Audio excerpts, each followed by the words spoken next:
Well, it is technically still the NFL offseason. There really is never a slow day in the NFL, and never a slow day in Atlanta, a great sports city, and never a slow day for the Falcons, who are always staying busy. Maria Martin joins us right now. Maria, your job is to stay on top of all of this and keep track of it. It is a busy job. I thought you were going to say never a slow day in Maria Martin's life. Because I was going to say I sit next to her. It's never a slow day for Maria either. No, truly, I was going to endorse that, put it as an Instagram reel. It's true. It's I never. missed my moment. I missed my Instagram reel you moment did. here. Can you start over? Like, yeah, what let's are we just doing? run this back. Run the commercial. Just kidding. I'm totally kidding.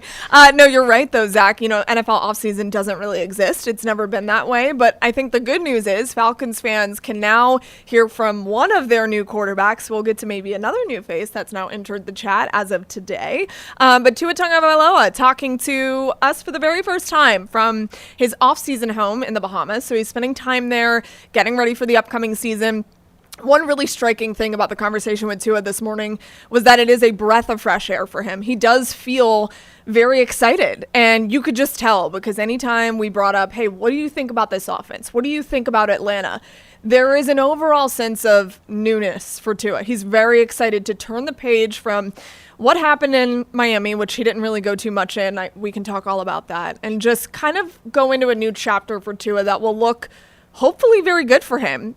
I'm talking for Tua, not for Michael Penix Jr., because remember, this is a wide open quarterback competition, according to the new general manager, Ian Cunningham. It's about to get spicy. And you get into exactly what I wanted to ask you about. Take us inside of this QB room that has seemingly a lot of moving parts right now. Yeah, it looks totally different than it did last year, right? And I think one of the best things that Tua talked about was what his synergy and relationship will look like with Michael Penix Jr. He was asked several times, what's that approach going to be with a quarterback like that? You're coming in, you're on a one-year contract, and you've got a guy who was drafted in the first round who is supposed to be the future of this franchise.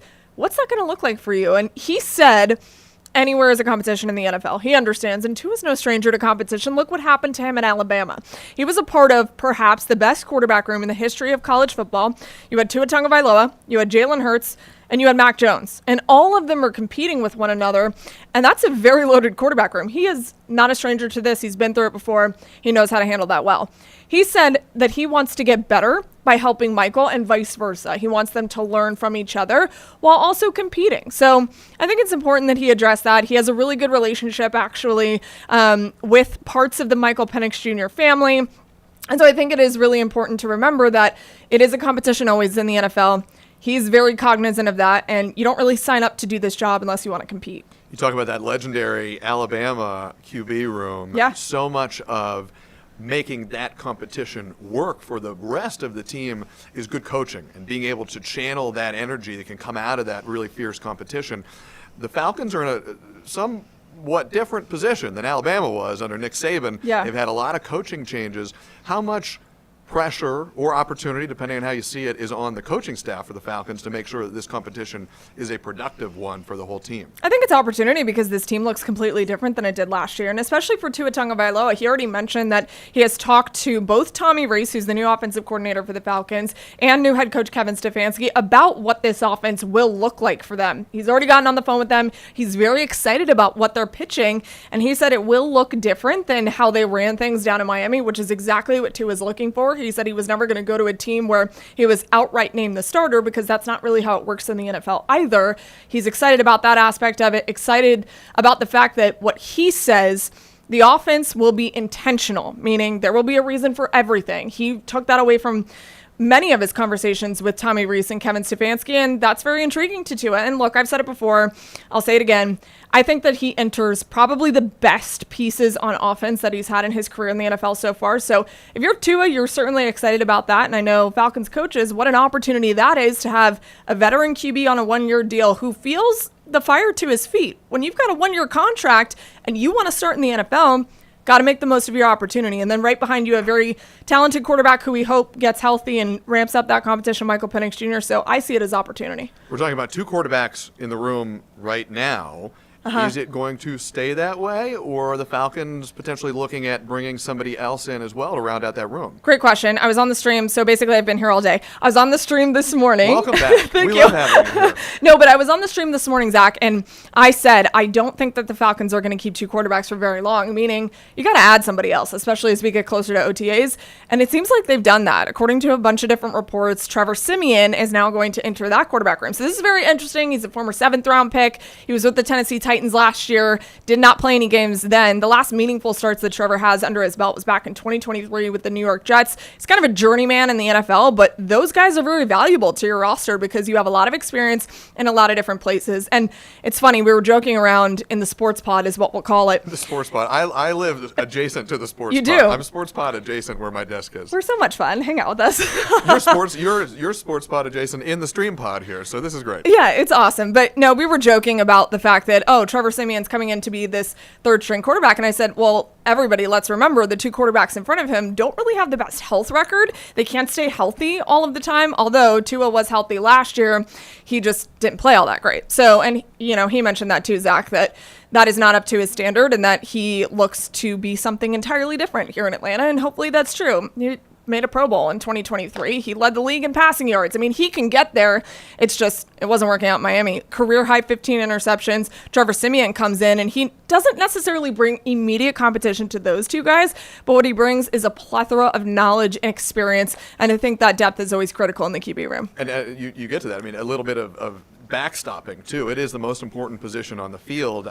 You are more expert in this than I am, but I would have been surprised if Atlanta, particularly with the injury history of their quarterbacks, was willing to go without bringing somebody else in who could just give that stability. Yeah, I mean, there's no way. I mean, typically NFL teams will carry 3, sometimes even more. We've seen it done by Cleveland. We saw that last year when there was a whole roster full of quarterbacks on that roster. It was a full QB room. It was very busy. Wear a name tag and introduce yourself every time you walk in there. I'm kidding, but yeah, exactly. The conference of the quarterbacks in Cleveland. No, but I think it's good that they're adding this quarterback, Trevor Siemian, to the room. And they also added another piece, if you want to talk about that as well. I got all day. Yes, I do. I had a question I was going to ask you, but I want you to answer your own question here because I'm sure it's going to be better than what I was going to ask. The floor is yours, Maria. No, I think you can ask me whatever after this, but I will tell you. You're welcome. According to reports, Brian Robinson, who also, for some reason, the University of Alabama is just loving the Falcons today, or really in the last couple of weeks. Brian Robinson, who is a stellar running back,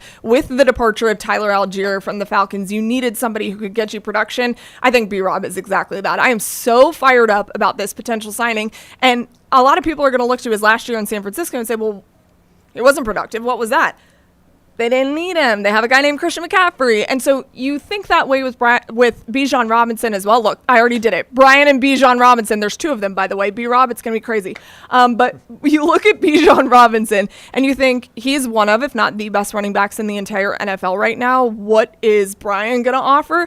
Well, Tyler Algier got his fair share as well. You need this bruiser of a running back that Tyler Algier was, and I think B-Rob brings that to the table. Incredible work ethic. I think a very high ceiling in the NFL, so I'm excited about this signing.